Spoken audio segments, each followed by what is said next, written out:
Hi, I created a squirrel painting tutorial for Patreon, and before the final painting, I painted it twice.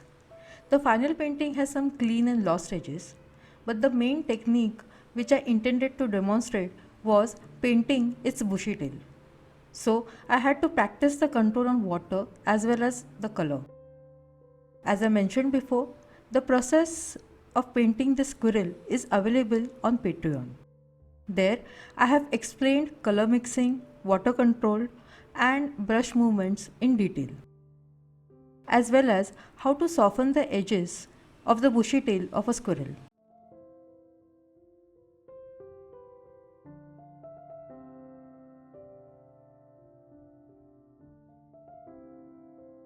Whenever I record the painting process to create a tutorial, I paint it once or twice before and make notes. So for this tutorial as well, I recorded my 2 attempts. Though they did not make to the final tutorial, the soft edges which I achieved were beautiful, and I wanted to share that process with you all. So let's dive into it. I used Payne's Grey to paint the eye first. It is only the tiny detail on the squirrel. Rest all, the entire body and the tail will be painted as a whole. So I apply water on the body, a generous amount, so that I will get time to dab the paint as well as pull some strokes. I am using sepia, burnt sienna and indigo. Though in the final painting I didn't use indigo much. The idea was to do underpainting using indigo and then sepia on it. I add layer while the first layer is still wet. The second or the third layer basically shows dense fur or the shadow areas.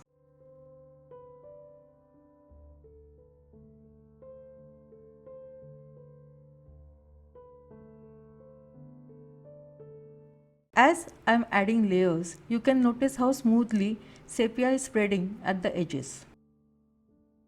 Slowly, as the squirrel takes the shape on the paper, I add layers of color, giving them a direction as observed on the squirrel's body.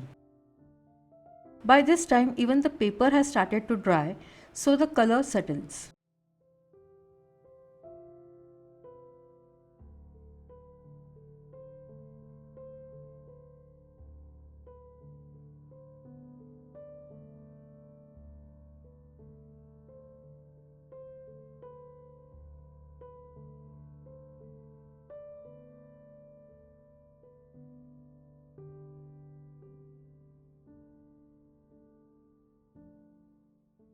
Then, for the tail, I paint the strokes, giving them a direction, and add layers while the first layer is still wet.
So this was the process of painting a squirrel in watercolors.